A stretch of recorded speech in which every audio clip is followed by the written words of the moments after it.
Welcome to Vanadium. I'm Chris Rankin. The more I learn about this mad world, the more mysterious it seems.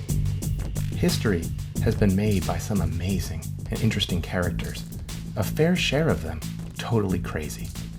Some people seem to spring up out of nowhere and through insane personality and force of will, sometimes with the hand of fate or divine intervention working on their behalf, take their place at the center of history.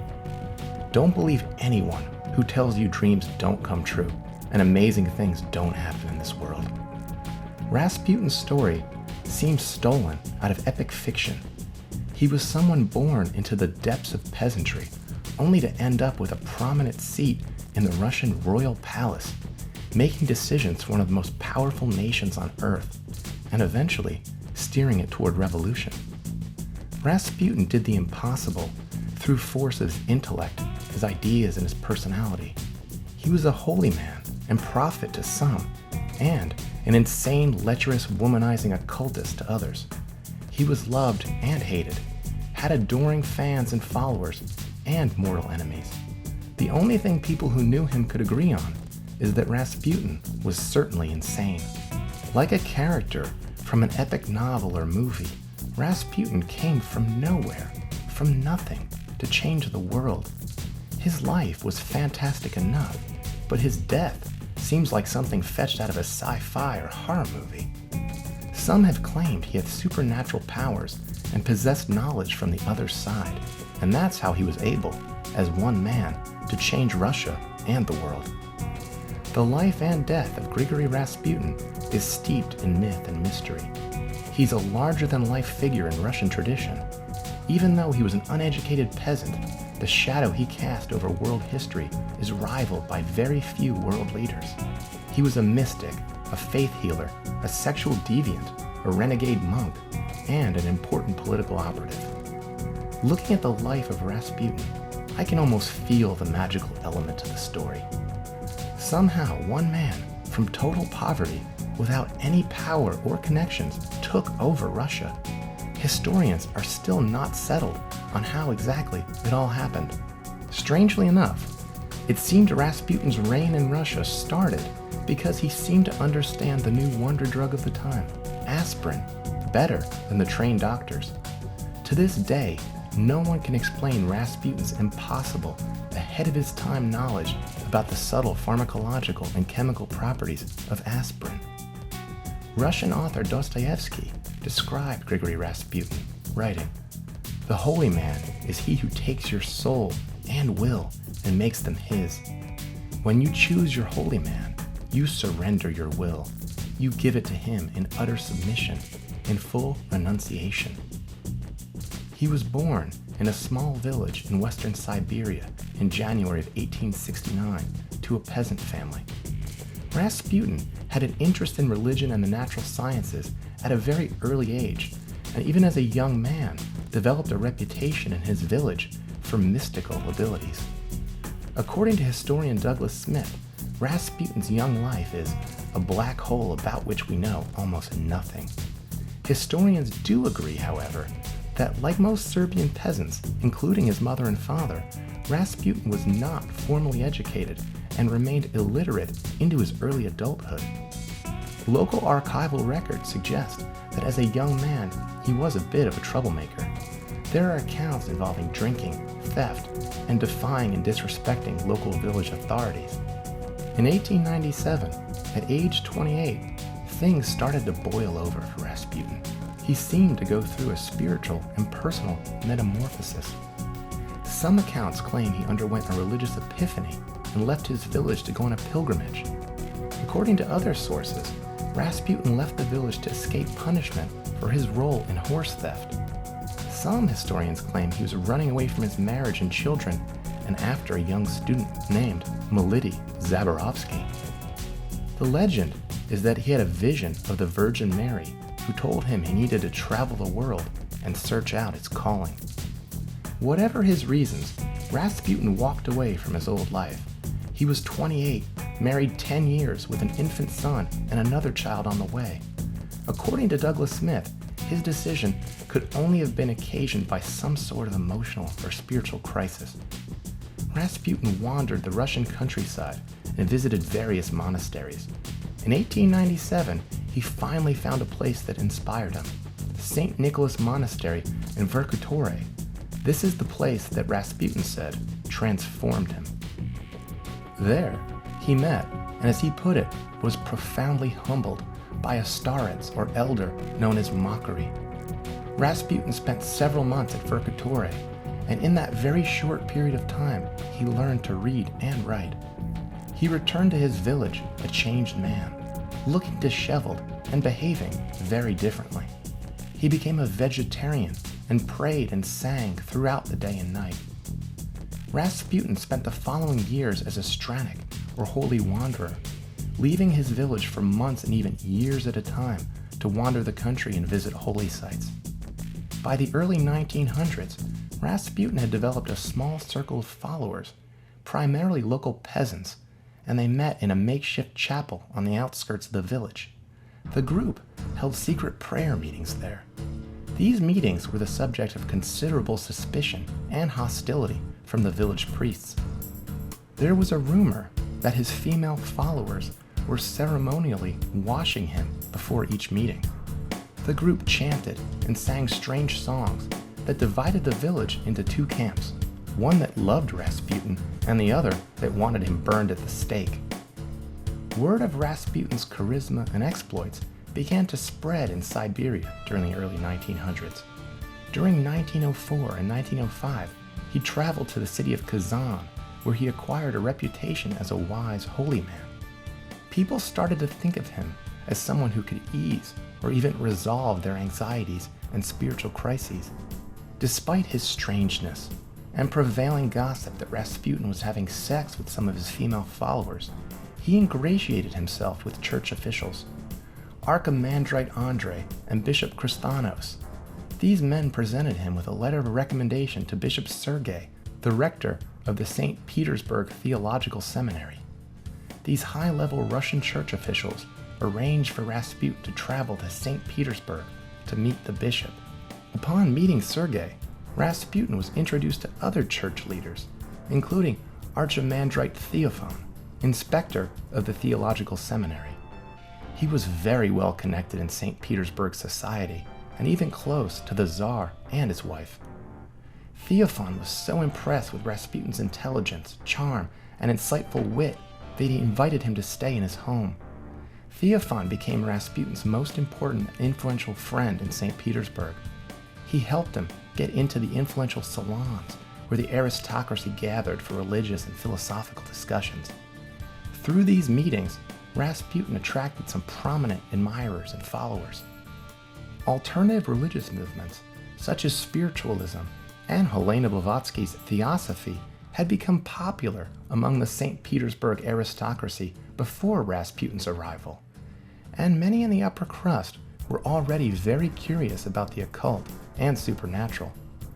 Rasputin's ideas and strange manners made him the subject of intense interest among these elite, who, according to historian Joseph Furman, were bored, cynical, and seeking new experiences.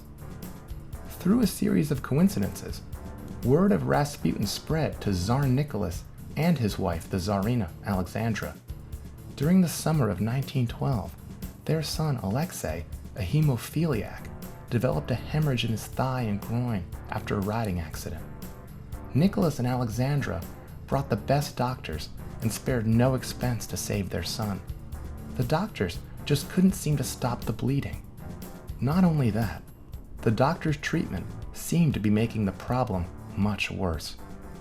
In severe pain and delirious, young Alexei was bleeding to death.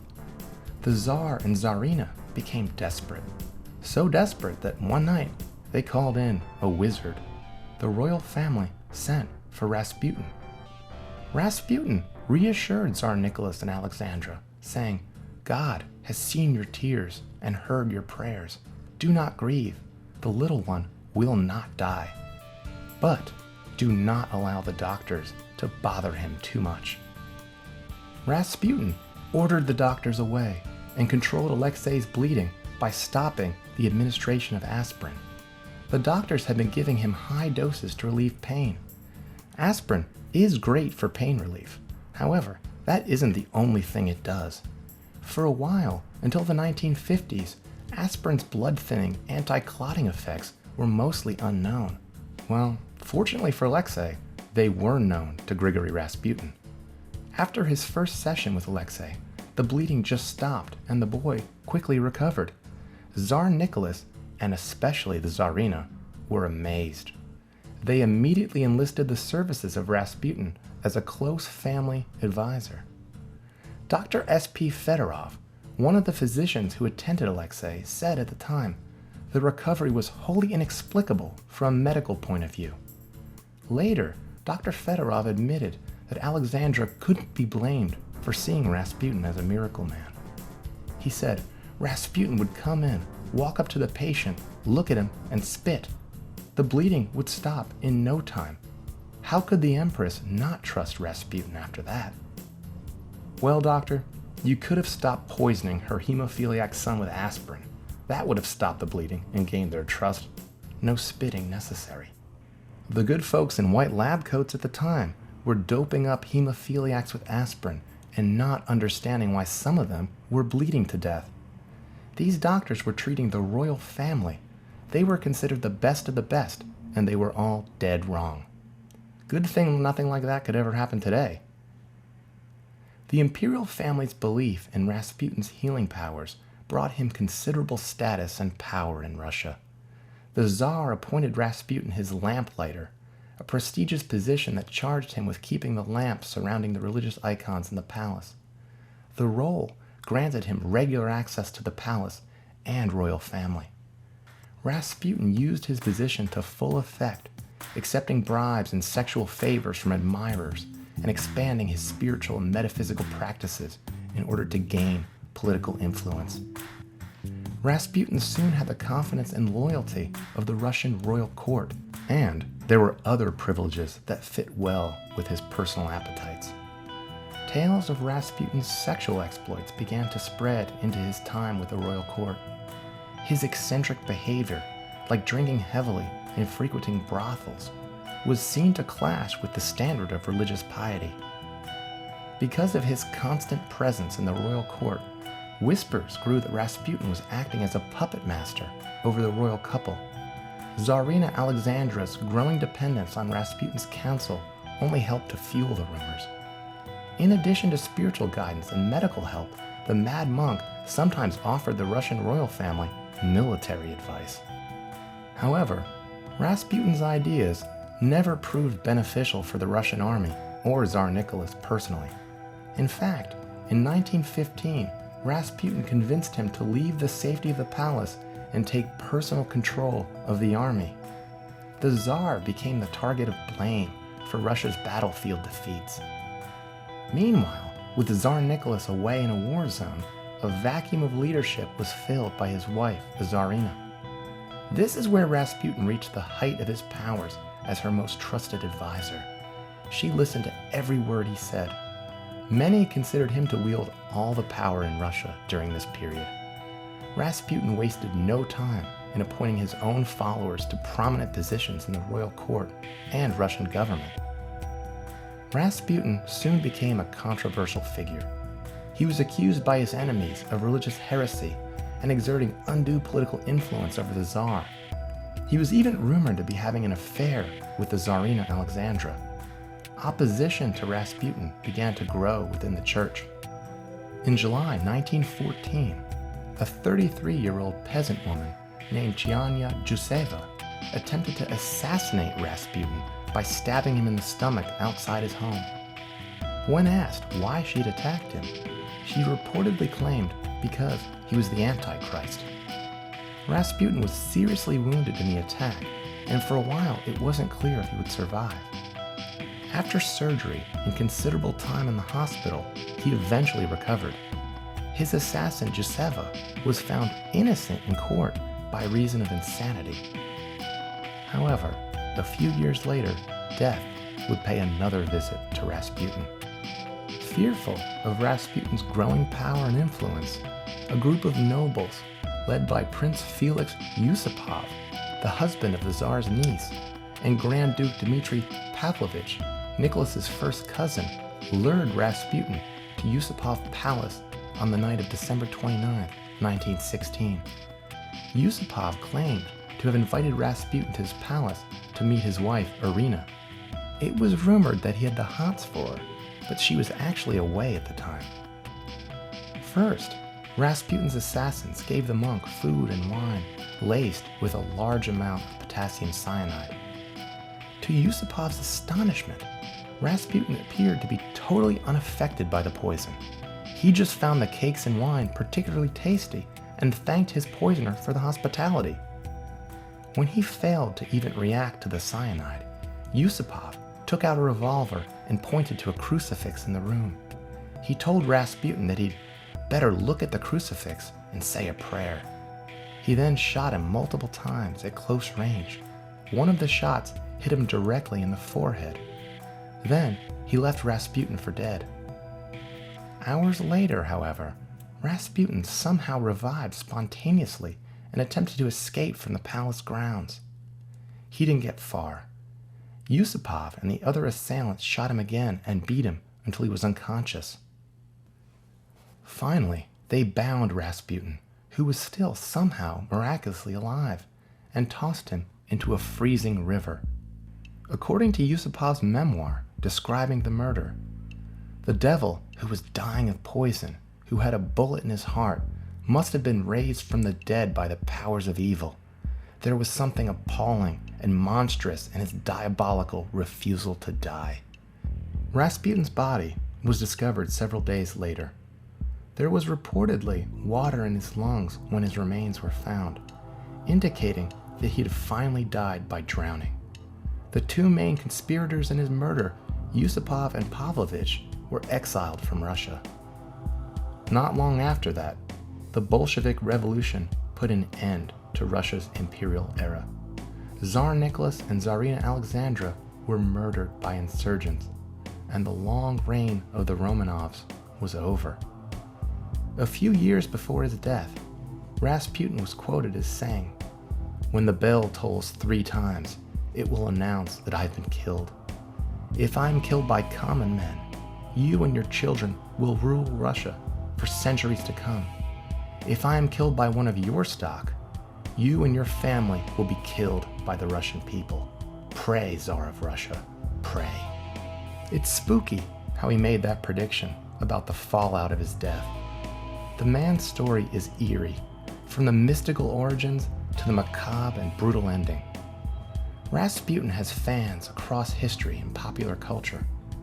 Ozzy Osbourne once said, "I'm hoping to do a Broadway musical on the life of Rasputin. He's someone I can definitely identify with." Thank you very much. This was Chris Rankin with Vanadium.